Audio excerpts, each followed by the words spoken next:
Hello, আসসালামু আলাইকুম। আজকে নিয়ে আসছি আমি তালের পিঠা, চালের সিটা পিঠা। তো আমি জানি না কখনো আপনি খেয়েছেন কিনা?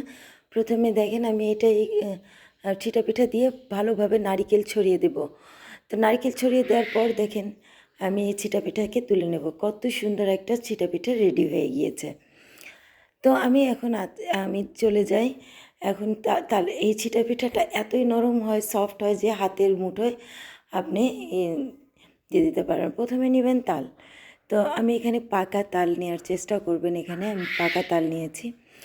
একদম দেখেন একদম ডিপ কালারের একটা তাল নেবেন আপনি। যত পাকা তাল নেবেন তত তাড়াতাড়ি আপনি এটাকে ভালোভাবে ছিলে নিতে পারবেন। তাল কাঁচা থাকলে কিন্তু আপনার ছিলতে একটু কষ্ট হবে। তো আমি একদম ডিপ কালারের একটা তাল নিয়েছি। এই কালারটা তো কালারটা দেখেন কতটা সুন্দর হয়েছে।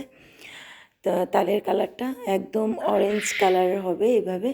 তো আমি এখানে তালটাকে ভালোভাবে খুলে তারপরে পানি দিয়ে আমি 10 মিনিট ঢেকে রেখে দেব। এইভাবে তালের পাল্পটা একটু ফুলে উঠবে, তারপরে পাল্পটা বের করতে একটু সহজ হবে। তো আপনারা কিভাবে করেন আমি জানি না, আমি এইভাবেই করি। তো পাল্পটাকে আমি এইভাবে বের করে নিব সবগুলি। বের করে নিয়ে আমি ভালোভাবে কচলে বের করে নিয়ে আমি দেখেন আমি একটা এই পাল্পটা পেয়ে গেলাম। এখন এইটাকে আমি ভালোভাবে একটা ছাঁকনি দিয়ে ছেঁকে নেব, যাতে এর ভিতরে যে আঁশগুলি থাকে এইগুলিকে তুলে ফেলা যায়। দেখেন আমি একটা স্মুথ ব্যাটার পেয়ে গিয়েছি। তারপরে এখানে ব্যাটারটা সুন্দরভাবে দিয়ে দেবো। তারপরে দিব কড়াইতে দিয়ে আমি এটা জাল করে নেব। তারপরে এখানে নিয়েছি আমি চাল আমি 2 ঘন্টা ভিজিয়ে রেখেছিলাম। ভিজিয়ে রেখে ব্লেন্ডার করে নিয়েছি স্মুথ ব্যাটার করে।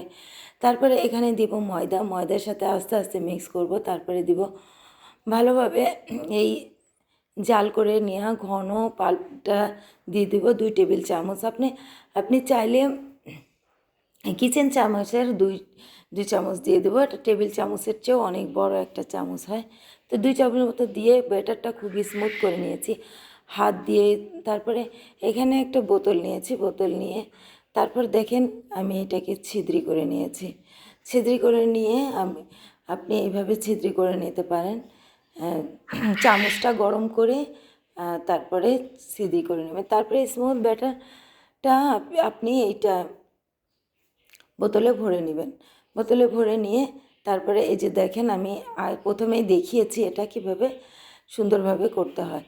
তো এটা আমি সুন্দরভাবে এটা আমি দিয়ে তারপরে এই পিঠাটা পেয়ে গেলাম। তারপরে এই যে স্মুথ অ্যান্ড সফট একটা পিঠা আমরা পেয়ে গিয়েছি। তারপরে এখন সার্ভ করব আমি তালের এই স্মুথ ব্যাটারের যে জাল করে নিয়েছে। আমি কিন্তু নারিকেল এবং দুধের মালাই এগুলো দিয়ে আমি জাল করেছি। তারপরে জাল করে নেওয়ার পর এইখানে দেখেন এই স্মুথ ব্যাটারটা দিয়ে এটা পরিবেশন করুন। আল্লাহ হাফিজ।